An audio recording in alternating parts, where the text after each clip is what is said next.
మీ business ఏదైనా మీ ఊర్లో promotion చేయాలంటే అది సుమన్ టీవీతోనే సాధ్యం. ఇప్పుడే సంప్రదించండి. మీ బాబు ఒంటి మీద కొన్ని గాయాలున్నాయి. మీ ఆయననే మీ బాబుని చంపి చెరువులో ఏశాడని గూడా ఒక అపోహ ఉంది.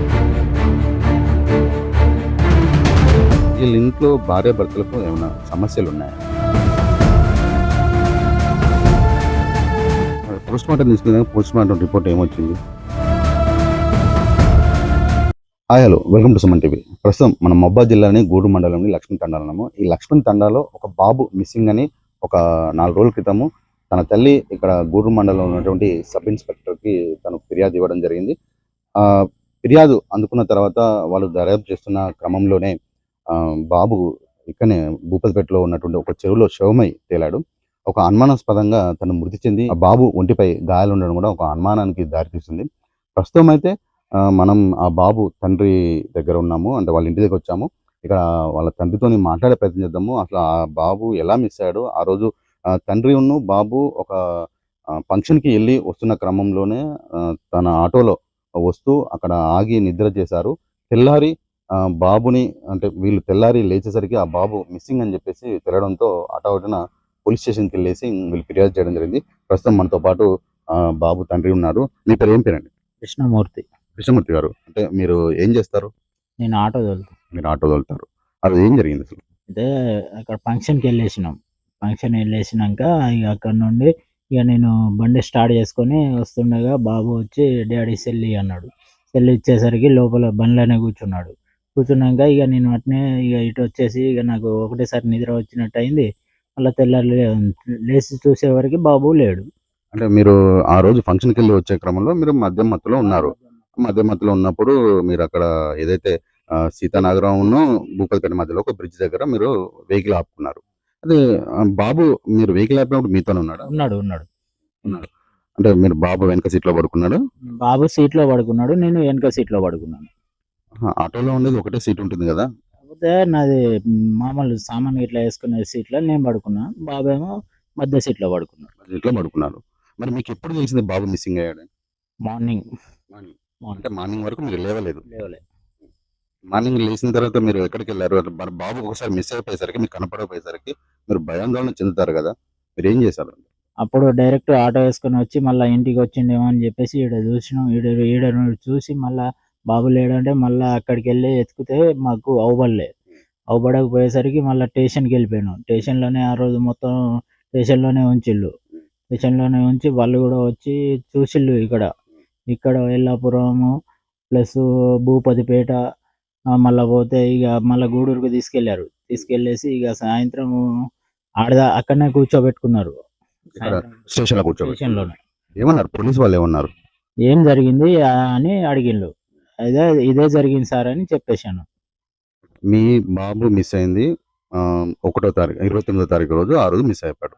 మీకు శవమై దొరికింది ఒకటో తారీఖు రోజు. అంటే ఈ మధ్య టైంలో ఒక 24 గంటల టైంలో మీరు వెతికారు. మీ బాబు ఎక్కడైతే శవంగా దొరికాడో ఆ చెరువులో దొరికినప్పుడు మీ బాబుపై కొన్ని కొట్టినట్టు గుర్తులు ఉన్నాయని జెప్పేసి కొంచెం స్థానికులు గాని, పోలీసులు చెప్పడం జరిగింది. మరి మీకు ఎవరి మీదన్నా అనుమానం ఉందా? లేదు సార్ నాకు. మీకు ఎవరి మీద అనుమానం లేదు. ఆ రోజైతే జరిగింది. మీరు ఫంక్షన్‌కెళ్లారు. ఫంక్షన్‌కెళ్ళి వచ్చే క్రమంలో మీరు మద్యం సేవించారు. మద్యం సేవించిన తర్వాత మీకు మత్తు ఎక్కువైపోయి పక్కన మీ బాబు మీతోని పడుకోబెట్టుకున్నారు. తెల్లారి చూసేసరికి మీ బాబు కనిపించలేదు. ఇక్కడ ఎవరైతే బాబు ఉన్నాడో ఆ బాబు తండ్రి చెప్పిన విషయం ఇది. మనతో పాటు బాబు తల్లి ఉంది. తల్లితో మాట్లాడే ప్రయత్నం చేద్దాము. అమ్మ మీ పేరు? సునీత సార్. సునీత. ఏం జరిగిందసలు? మీ భర్త ఏమో ఆ రోజు ఫంక్షన్‌కెళ్ళేసి మీ బా మీ బాబు అంటే చిన్న కొడుకు గదా! మీకిద్దరు కొడుకులు. ఒక చిన్న కొడుకుని తీసుకొనొచ్చాడని జెప్పాను.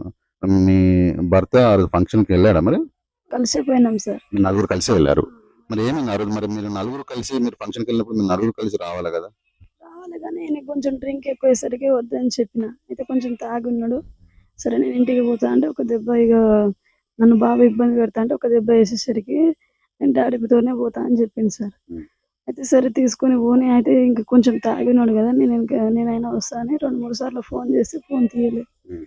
అయితే నేను మళ్ళీ 5 గంటలకు లేసి ఇంటికి వచ్చేసిన మా అన్నయ్య వాళ్ళతోటి. నన్ను ఇక్కడ డ్రాప్ చేసి వాళ్ళు చిలకమ్మ నగర్ వెళ్ళిపోయారు. వెళ్ళిపోయేసరికి ఇంటికి వచ్చి చూస్తే బాబు లేడు, బండి లేడు, మా ఆయన లేడు. మరి మీరు ఇంటికి వచ్చేసరికి మీ ఆయన లేడు, మీ బాబు లేడు. మరి మీరు అప్పుడు ఎవరికి కాంటాక్ట్ అయ్యారండి? మీ భర్తకు ఫోన్ చేయడం ఏమైనా చేశారా? మా ఇంటి పక్కనోళ్ళ సెల్ తీసుకొని ఫోన్ చేస్తే ఆయన ఏ ఇబ్బందిలో ఉన్నాడో ఏమో తెలవదు గానీ, బాబు లేడని ఎతుకుతున్నాడో నాకైతే తెలవదు గానీ ఫోన్ తీయలే 2, 3 సార్లు ఫోన్ చేస్తే. అంటే మీరు ఫోన్ చేసి తీయలేదు. మీరు ఫోన్ చేసినప్పుడు తను తీయలేదు. మీకెప్పుడు తెలిసింది మరి బాబు మిస్ అయ్యాడు? అంటే మళ్ళీ రిటర్న్ ఆయననే ఫోన్ చేసిండు. వేరే వాళ్ళ ఫోన్ తీసుకొని నేను చేసినప్పుడు రిటర్న్ చేసిండు. మీకు రిటర్న్ ఫోన్ చేసినప్పుడు అప్పుడు బాబు మిస్ అయిందని తెలిసింది. మా ఆయననే మళ్ళీ రిటర్న్ ఫోన్ చేసి ఎక్కడున్నావు అంటే ఇంటికి వస్తున్నా అని చెప్పిండు. సరే రా అని చెప్పిన. మరి ఇంటికి వచ్చినాక చిన్నోడు ఏడంటే లేడన్నాడు. నీ దగ్గరనే ఉన్నాడు అని చెప్పిండు. నా దగ్గర ఎక్కడున్నాడు, నువ్వే తీసుకొని వచ్చినావు కదా నైట్ అంటే, నేను అక్కడ మధ్యలో పండుకున్నా మోరి దగ్గర. బాబు అయితే లేడు లేచి చూసేసరికి. మరి ఎక్కడ వదిలేసినావు ఏంది అని అంటే తెలియదు నాకు అన్నాడు. ఎట్లా తెలియదు, నువ్వు ఏడ పండుకున్నావు, డైరెక్ట్గా ఇంటికి రాక మరి అక్కడ ఎందుకు పండుకున్నావు అంటే, నాకు కొంచెం మంది ఎక్కువైంది, అక్కడ నా కళ్ళు మూసుకుపోయినట్టు అనిపిస్తుంది, ఏడన్నా కింద పడతానేమో, బండి యాక్సిడెంట్ ఇట్లా ఏమైనా అవుతుందేమో అని అక్కడ పండుకున్నా అని నాతో చెప్పింది. మరి ఆ రోజు ఫంక్షన్కి వెళ్ళినప్పుడు మనం మంది ఎక్కువైపోయింది. మరి మంది ఎక్కువ అయిన తర్వాత ఆ మందు ఎక్కువైపోయింది, మత్తులో ఉన్నాడు. మరి నువ్వు ఎట్లా పంపించినావమ్మా మీ బాబుని? నేను చెప్పిన సార్ బాబు పోగానే ఒక దెబ్బ కొట్టేసరికి లేదు ఆ భయానికే బాబు నేను ఎట్లనన్నా పోతాయి డాడీతోనే పోతా అంటే, నాకంటే మంచితనంగా ఆయననే చూసుకుంటాడు ఊకే. డైలీ వచ్చినప్పుడు సెల్ పట్టుకొని చూస్తాడు కదా, ఆ సెల్ తోటే ఇక డాడీ పండుకుంటే నేను సెల్ అయినా చూస్తా అని అట్లనన్నా పోతాడేమో. ఎప్పుడైనా పోయినప్పుడు వాళ్ళ డాడీతోటి వచ్చేస్తాడు అప్పుడప్పుడు పండగకు ఎక్కడైనా పెళ్ళిళ్ళకి అట్లా వెళ్తే. ఇంటికాడ పోయి పండుకుంటారేమో అని అనుకున్నా సార్. మళ్ళీ 5 గంటలకి లేచి నేను వచ్చేసిన మా అన్నయ్యల బండి మీద. ఇంటికొచ్చి చూస్తే లేడు. ఫోన్ చేసి ఇంటికొచ్చిండు మరి బాబు ఏడా అంటే, ఇట్లా లేడంటే మళ్ళీ ఇద్దరం వెళ్ళి నెంకినాం. ఏడ్చుకుంటా పొలాలు, చెట్లు, చేమలు అవి చెరువు కట్టలన్నీ ఇద్దరం నెంకినాం. ఇక మా బావోళ్ళు, మా ఆడబిడ్డోళ్ళు, ఇక మా అన్నయ్య వాళ్ళందరూ వచ్చి ఇక ఎక్కడోళ్ళు అక్కడ వెతుకుతూనే ఉన్నారు సార్. కానీ బాబు ఎక్కడ దొరకకపోయేసరికి మళ్ళీ గూడూరు వెళ్ళి పిటిషన్ ఇచ్చినాం. పిటిషన్ ఇచ్చేసరికి సార్ వాళ్ళు వచ్చి ఎస్ఐ సార్, ఇంకో సార్ వాళ్ళందరూ వచ్చి అందరూ అంతా ఎంక్వైరీ చేసిర్రు. నన్ను, మా ఆయనని ఎంక్వైరీ చేసిర్రు. మళ్ళీ మా అంటే అప్పటి వరకు మీ బాబు దొరకలేదు. ఆయనలే సార్. మీకు ఎప్పుడు తెలిసింది బాబు అంటే బాబు చనిపోయి అక్కడ భూపతిపేటలో ఒక చెరువులో పడి ఉన్నాడని మీకు ఎట్లా తెలిసింది? మీకు ఎవరు చెప్పారు? అంటే ఫోన్ వచ్చింది సార్. మేము నిన్న గూడూరు పోయి అటు పనుగోడు పోయినాం. అటు ఇంకా 2, 3 ఊర్లలో తండాలలో తిరిగినాం. రేవతండ, తండా, కోమటిపల్లి తండా అంతా తిరిగేసరికి మేము మళ్ళీ గూడూరు ఎంటర్ అయ్యి మళ్ళీ ఇటు వచ్చే టైంకి మళ్ళీ మా ఆయనకు ఫోన్ వచ్చింది. ఎవరు చేశారు? ఇక ఎవరు చేసిర్రు సార్ ఆయనకి తెలుసు. అక్కడ చూసినోళ్ళే చేసిరట. అంటే మాకంటే ముందు ఇంకా ఉన్నారు జనాలు. మేము ఇక వస్తున్నాం నెంకి ఇటు వస్తున్నాం మళ్ళీ రిటర్న్ వేరే ఊరికి వెళ్దామని వెతకడానికి. అయితే బాబు ఇక్కడ ఉన్నాడు, చెరువులో పడేసి శవం కనిపిస్తుంది అంటే, అక్కడ నుంచి ఇక ఏడుచుడే ఇక 2, 3 రోజులు ఏడ్చుకుంటా మళ్ళీ ఇట్లా ఈ విషయం న్యూస్ తెలిసేసరికి ఇంకా ఏడ్చుకుంటేనే మళ్ళీ స్పీడ్లో అక్కడికి వచ్చినాం సార్. చెరువులోకి వెళ్ళి మేము వచ్చేసరికి ఎస్ఐ సార్ వాళ్ళందరూ ఇక భూపతిపేట ఊరోళ్ళు, తండాలు అందరూ మాకంటే ముందే ఉన్నారు వాళ్ళు మేము అందేసరికి. అంటే మీకు ఇప్పుడు బాబు చనిపోయిన విషయం అని చెప్పేసి మీకు పోలీస్ స్టేషన్ తెలిసిందా, లేదా ఎవరైనా మీకు ఫోన్ చేసి చెప్పారా?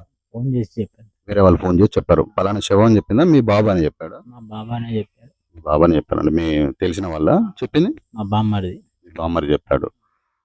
అమ్మ, నేను ఒకటి అడుగుతాను. ఏదైతే శవం దొరికినప్పుడు మీ బాబు ఒంటి మీద కొన్ని గాయాలు ఉన్నాయి అని చెప్పేసి కూడా తెలిసింది. మరియు ఇక్కడ చాలా వరకు కొంచెం బాగా స్ప్రెడ్ అయిపోయిన విషయం ఏంటంటే, మీ ఆయననే మీ బాబుని చంపి చెరువులో వేసాడని కూడా ఒక అపోహ ఉంది. అది వాస్తవమేనా? అంటే మా బాబు నా కొడుకుని చంపుతాడని నాకు నమ్మకం లేదు సార్. మీ ఆయన మా ఆయన అంటే నాకంటే ఎక్కువ ప్రేమగా పిల్లల్ని ఆయనే చూసుకుంటాడు. కానీ కొట్టిండని నాకైతే అనుమానం లేదు సార్. ఎందుకంటే మంచిగా చూసుకుంటాడు కాబట్టి. మరి ఈ విషయం ఎట్లా జరిగిందో నాకైతే తెలియట్లేదు సార్. శవం మీద కొట్టిన గాయాలు ఉన్నాయి. తర్వాత వాటర్లో పడేసినట్టు, వాటర్లో పడ్డ తర్వాత చెరువులో పడ్డాక చనిపోయాడని చెప్పేసి తెలుస్తుంది. ఇక్కడ నేను అడిగేది ఏంటంటే, ఇక్కడ బయట బాగా వచ్చేది ఏంటి అపోహ ఏంటంటే, మీ ఆయననే మీ బాబును కొట్టి చంపి పడేసాడేమో అని ఒక అపోహ ఉంది. మీ ఆయనదే చంపలేదని మీరు అంటారు. అవును సార్. ఇక్కడ మీరు విన్నారు కదా, ఇక్కడైతే మన ఆ బాబు ఎవరైతే చనిపోయారో జాన్ పాల్ వాళ్ళ ఇంటికి వచ్చాము, వాళ్ళ తల్లిదండ్రులతో కూడా మాట్లాడాము. ఇక్కడ వీళ్ళు చెప్పేది ఏంటంటే, వీళ్ళు ఒక అకేషన్ నిమిత్తము ఇక్కడ సీతనారాయణ తర్వాత ఉన్నటువంటి ఒక తండాలో జరిగే ఒక చిన్న ఫంక్షన్కి వెళ్ళంగా అక్కడ మా తండ్రి మద్యం సేవించి మత్తుతో ఉన్న క్రమంలో తన బాబును తీసుకొని తను ఇంటికి వస్తున్నాడు. ఆ క్రమంలోనే తనకు మత్తు ఎక్కువ కావడంతో తన పక్కనే రోడ్డు పక్కనే తన ఆటోలోనే ఆపుకొని తన బాబును ఈ తండ్రి అక్కడనే ఆ ఆటోలోనే పడుకున్నారు. ఈ తండ్రి లేచి చూసేసరికి బాబు కనిపించలేదు. ఈ బాబు కనిపించకపోవడంతో తను ఇంటికి వాళ్ళ మిసెస్‌కి ఫోన్ చేయడం జరిగింది. ఫోన్ చేసి బాబు మిస్ అయ్యాడు అని చెప్పడంతో వీళ్ళు హఠాత్తున 2, 3 ఊర్లు పక్కన చుట్టుపక్కల ఉన్న ఊర్లు తిరిగేసి దాని తర్వాత స్టేషన్‌కెళ్ళేసి కంప్లెయింట్ ఇచ్చారని చెప్పేసి వీళ్ళు చెప్తున్నారు. కానీ వీళ్ళు కంప్లెయింట్ ఇచ్చిన తర్వాత ఒక 24 గంటల తర్వాత అదే గ్రామానికి శివారులో ఉన్నటువంటి ఒక చెరువులో ఆ బాబు అనుమానాస్పదంగా చెరువులో శవమై తేలాడు. ఇక్కడ మనతో పాటు ఇంకొకరు ఉన్నారు. ఎవరైతే తండ్రి ఉన్నారో కృష్ణమూర్తి వాళ్ళ బ్రదరు. తనతోని కూడా మాట్లాడదాము. పేరేం పేరండి? నా పేరు భద్రు సార్. భద్రు గారు, బాబుకి ఒక 6 సంవత్సరాలు ఉంటాయి. 6 సంవత్సరాలు ఎంతో అల్లారు ముద్దుగా మీరు పెంచుకుంటారు, మీ తమ్ముని కొడుకు. ఈ విషయం మీకు ఎప్పుడు తెలిసింది? అసలు వీళ్ళ ఇంట్లో భార్యాభర్తలకు ఏమైనా సమస్యలు ఉన్నాయా?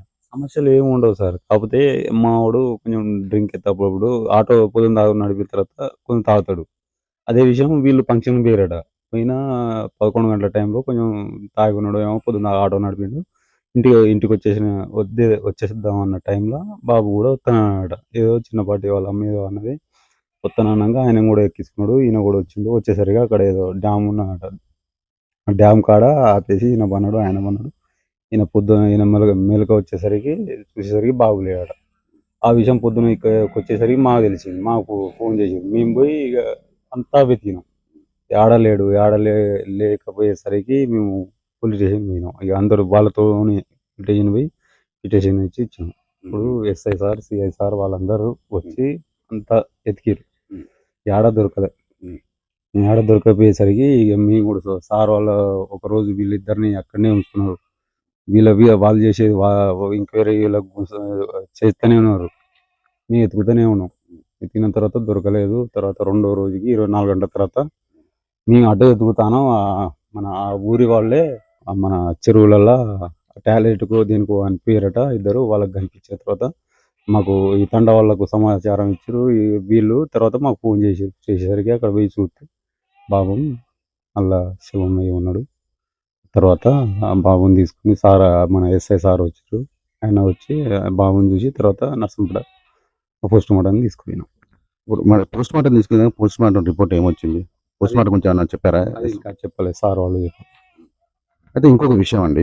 ఇప్పుడు బయట కొన్ని సోషల్ మీడియాలో గానీ, కొన్ని వాట్సాప్‌లలో గానీ తండ్రే కొడుకును చంపి చెరువులో పడేశాడు అని చెప్పేసి ఒక అనుమానం ఉంది. ఎందుకు అంటే అబ్బాయి ఫంక్షన్ వెళ్ళి వచ్చాడు.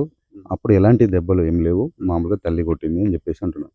కానీ ఏదైతే శవం దొరికినప్పుడు ఆ శవం మీద కొన్ని గాయాలు ఉన్నాయని చెప్పేసి వాళ్ళు తెలపడం జరిగింది. ఆ నోట ఈ నోట తెలిసింది. కానీ తండ్రి మీదనే బాగా అనుమానం ఉంది. ఇప్పుడు దీని గురించి మీ స్పందన ఏంటి? వాడు మాత్రం మాకు తెలిసి వాడు పోరగాళ్ళని కొట్టాడు సార్ ఎప్పుడు. ఎంత తాగినా మంచిగా మర్యాదగా చూసుకునేటోడే. కొట్టేటోడు మాత్రం కాదు. మేమైనా మా పోరగాళ్ళని కొడతాం కానీ వాడు కొట్టేటోడు కాదు. మరి ఎట్లా జరిగిందో ఇది తెలియని విషయం ఆయన మీద దెబ్బలు.